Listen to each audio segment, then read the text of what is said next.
우리가 어떤 일을 우리 기대와 예상에 전혀 다르게 진행이 될 때 당혹감을 느끼게 되죠. 특히 시간과 정성을 들여서 어떤 일을 준비하고 추진했는데 예상치 못한 상황을 맞닥뜨리게 되면 막연자실할 때가 있습니다. 오늘 본문이 딱 그런 상황이에요.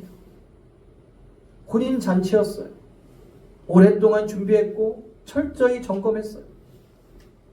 손님도 다 초대하고 준비한 대로 잔치가 시작되고 진행되고 있었어요. 그런데 잔치에 포도주가 떨어진 거예요. 여러분, 잔치에서 포도주가 차지하는 그 비중은 어마어마한 거예요. 포도주가 떨어지면 그냥 잔치는 파장되는 거예요. 이 잔치에 신랑과 신부 얼마나 당황스러웠겠어요. 근데 이 잔치에 누가 계셨습니까? 예수님이 계셨어요. 참 저는 이게 큰 은혜 같아요. 하필 그 잔치에, 하필 그 자리에 예수님이 계셨다는 거예요. 포도주가 떨어진 것만 우리는 주목하여 보지만 사실은 우리는 예수님을 주목해야 돼요. 여러분, 인생을 살다 보면 내가 계산한 대로 안 될 때가 얼마나 많습니까?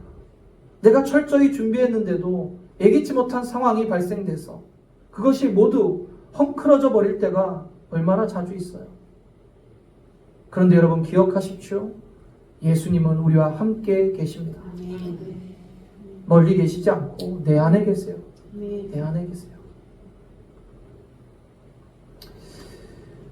오늘 본문은 예수님이 하신 첫 표적, 갈릴리 가나 혼인잔치에 물을 포도주로 변화시키신 표적입니다. 요한복음에선 6가지 표적이 나오는데 어떤 표적이든 간에 그분이 그리스도시요 우리를 구원하시는 분이시고 우리에게 영생을 주시는 분이라는 것을 나타내는 표적이었어요. 이 혼인잔치집에 예수님이 계셨다는 것은 너무나 큰 은혜고 축복이었어요. 잔치가 다 끝이 날 상황이었지만 예수님이 계셨기에 이 상황은 역전되게 되죠.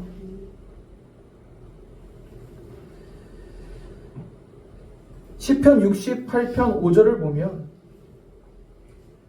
그의 거룩한 처소에 계신 하나님은 고아의 아버지시며 과부의 재판장이시라. 우리를 긍휼히 여기시는 하나님이 성경 속에 분명히 기록되어 있어요. 히브리서 4장 15절에도 이렇게 기록되어 있습니다. 우리에게 있는 대제사장은 우리의 연약함을 동정하지 못하실 리가 아니요 모든 일에 우리와 똑같은 시험을 받으신 이로되 죄는 없으시니라.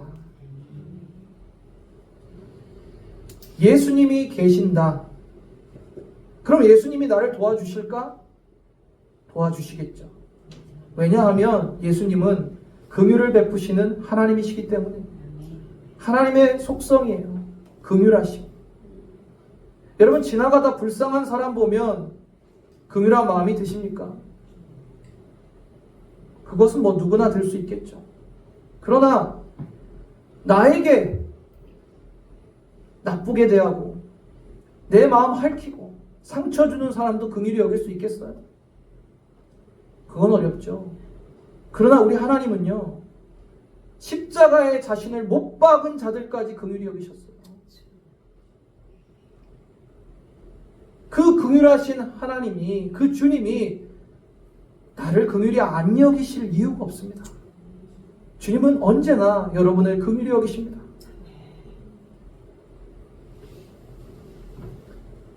잔치에 포도주가 떨어진 이 급박한 상황 속에서 마리아는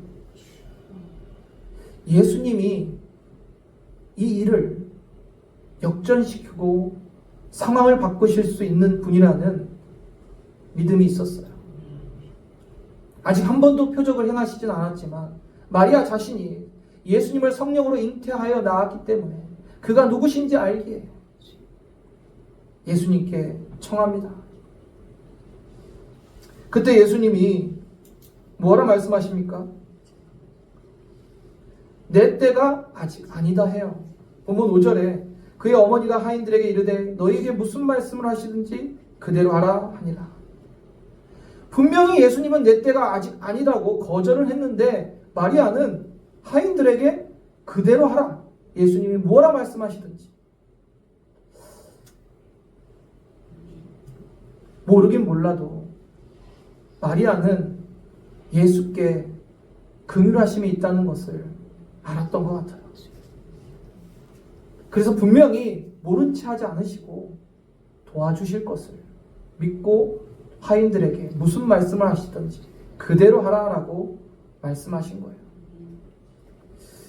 유대인의 정결법에 의하면 집에 들어올 때 발을 씻고 이 몸을 씻을 그 물을 항아리에 준비해 두거든요. 우리나라 같지 않고 그 팔레스타인 지역에는 먼지도 많고 또 이렇게 샌들을 신고 다니니까 이것저것 묻잖아요. 그러니까 집에 들어올 때 그 정결 의식을 해요. 그걸 위한 항아리가 준비되어 있었는데 예수님이 그 항아리를 가져와서 그 항아리에 물을 채우라고 하십니다. 본문 7절을 같이 읽어볼까요? 예수께서 그들에게 이르시되 항아리에 물을 채우라 하신즉 아기까지 채우니. 하인들은 도무지 무슨 말씀을 하시는지 이해는 안 됐어요. 지금 포도주가 떨어졌는데 물을 채우라? 뭐 손님들이 더 와서 물을 써야 되는 상황인가? 손을 씻어야 되나? 발을 씻어야 되나? 그런데 마리아가 뭐라고 했죠? 무슨 말씀을 하든지 그대로 하라.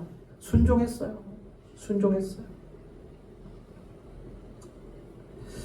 여러분, 우리가 이해할 수 없을지라도 다 헤아릴 수 없을지라도 주님이 말씀하시면 순종하는 거예요. 가끔 착각하시는 게 다른 옵션이 있다라고 생각하세요. 우리 그리스도인들 성도들에게 다른 옵션은 없어요. 순종밖에 없습니다. 굳이 옵션을 선택하고 싶으면 불순종이라는 옵션은 있어요. 그거 하고 싶으세요? 순종 아니면 불순종밖에 없어요. 예수님께 순종하면 주님의 능력이 나타나고 주님의 역사가 일어나는데 순종하지 아니하면 그 불순종이 곧 죄가 되는 거예요. 아담과 하와가 불순종했어요. 그래서 이 땅에 죄가 들어왔어요. 예수님이 순종하심으로 모든 인류를 구원하는 길을 여셨어요. 한 사람의 불순종으로 온 인류가 죄에 빠졌고 한 사람의 그 순종으로 온 인류가 구원받는 길이 열린 거죠. 순종과 불순종의 그 차이는 어마어마합니다. 이 하인들이 만약에 순종하지 않았다면 예수님이 일으키시는 그 놀라운 표적을 그 가나의 혼인잔치에서 볼 수 없었을 거예요. 이제 항아리에 물을 다 채웠어요. 이 순종으로 놀라운 생명의 역사, 기적이 일어납니다. 그 물을 갖다가 사람들에게 떠주니 포도주로 바뀌는 거예요. 그리고 그 맛이 기가 막힌 거예요. 너무너무 맛있는 거예요. 사람들이 막 웅성웅성해요. 이렇게 맛있는 포도주가 있었는데 왜 진작 안 내놨냐? 상식적으로 좋은 포도주를 먼저 내어놓고 나중에 좀 취한 다음에 좀 덜 좋은 포도주 내놓는 게 맞잖아요. 취한 다음에는 그 맛을 좀 덜 평가할 거 아니에요. 취해 있는 상태니까. 근데 거꾸로 하니까 이런 경우는 없었다는 거죠. 왜 더 좋은 포도주를 지금 취한 후에 잔치가 한창 진행된 후에 내어놓느냐 하는 거죠. 그 얘기가 오늘 본문 9절 10절이에요. 연회장은 물로 된 포도주를 맛보고도 어디서 났는지 알지 못하되 물떠온 하인들은 알더라. 연회장이 신랑을 불러 말하되 사람마다 먼저 좋은 포도주를 내고 취한 후에 낮은 것을 내거늘 그대는 지금까지 좋은 포도주를 두었도다 하니라. 완전히 잔치가 끝이 나고 사람들은 절망하고 속상해하고 또 손님들한테 큰 결례가 될 상황을 예수님이 완전히 역전시켜서 세상에 이런 좋은 포도주가 어디 있었냐고 하면서 그 잔치 자리에 기쁨이 넘치게 된 거예요. 기쁨이 넘치게 된 거예요. 여러분이 예수님과 함께 동행하시면, 예수님이 여러분의 인생 가운데 계시면 이런 일은 언제든지 일어날 수 있습니다. 지난 주일날 제자훈련하면서 한 성도님이 저에게 그런 질문을 하시는 거예요. 목사님,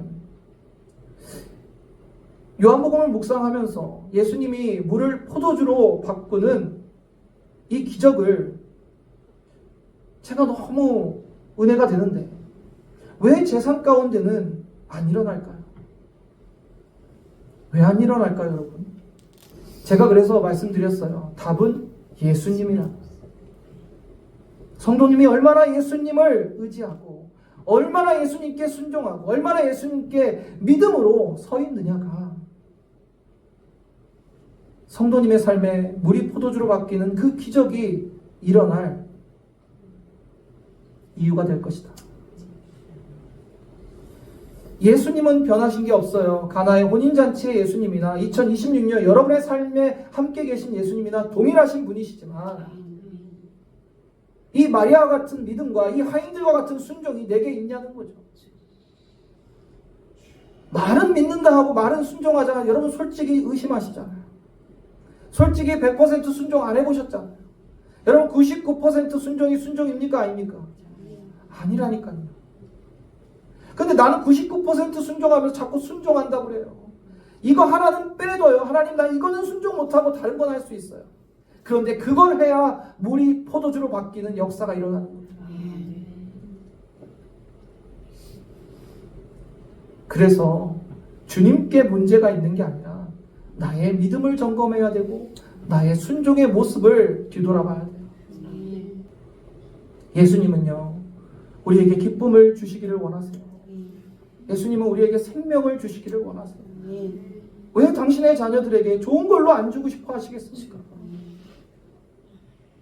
설령 자식이 속을 썩여도 너 내 자식 아니라고 하는 부모가 어디 있어요? 저도 자식을 키우면서 느끼는 건데 주고 또 줘도 아깝지가 않아요. 그리고 내가 줬던 거 기억도 안 나요. 기억도 안 나요. 더 주고 싶어요. 근데 우리 하나님도 똑같다는 거죠. 하나님은 여러분에게 1000을 주고 10,000을 줘도 여러분이 1만 정말 하나님께 반응하고 순종하고 사랑을 고백해도 하나님은 막 기뻐하세요. 그런 게 하나님의 마음이, 아버지의 마음이에요. 주님은 그 잔치 자리에 있는 사람들에게 기쁨을 주시기를 원했어요. 평안을 주시기를 원했어요. 그리고 생명 되신 그리스도 예수를 나타내신 거예요. 그래서 가나의 혼인잔치는 이젠 정말 아마 역사상 가장 맛있는 포도주로 가장 기쁨이 충만한 잔치로 끝이 나게 됩니다. 여러분의 인생에도 생명을 주시고 기쁨을 주시는 예수님을 경험하시길 바랍니다. 우리에게 생명 주신 예수님, 그 풍성한 은혜가 저와 여러분의 삶에도 늘 있을 줄로 믿습니다. 우리가 해야 될 것은 주님이 큰 걸 요구하는 거 아니에요. 나를 믿어라. 기적은 내가 일으키고 포도주는 내가 변화시킬 테니 너희는 순종하기만 해라. 여러분, 물을 포도주로 바꾸는 게 어렵습니까? 순종하는 게 어렵습니까? 물을 포도주로 바꾸는 게 어려운 정도가 아니라 여러분은 못해요. 저도 못하고. 근데 주님만 할 수 있는 거예요. 우리는 순종합니다. 그 순종하는 하나의 모습에 주님은 기뻐하시며 물이 포도주로 바뀌는 더한 기적도 여러분의 삶에 주실 줄로 믿습니다. 오늘 말씀의 은혜를 기억하며 여러분의 삶 가운데 가나의 혼인잔치의 표적과 같은 생명 되신 예수님이 역사하시고 기쁨을 주시고 평안을 주시기를 주님의 이름으로 축원합니다.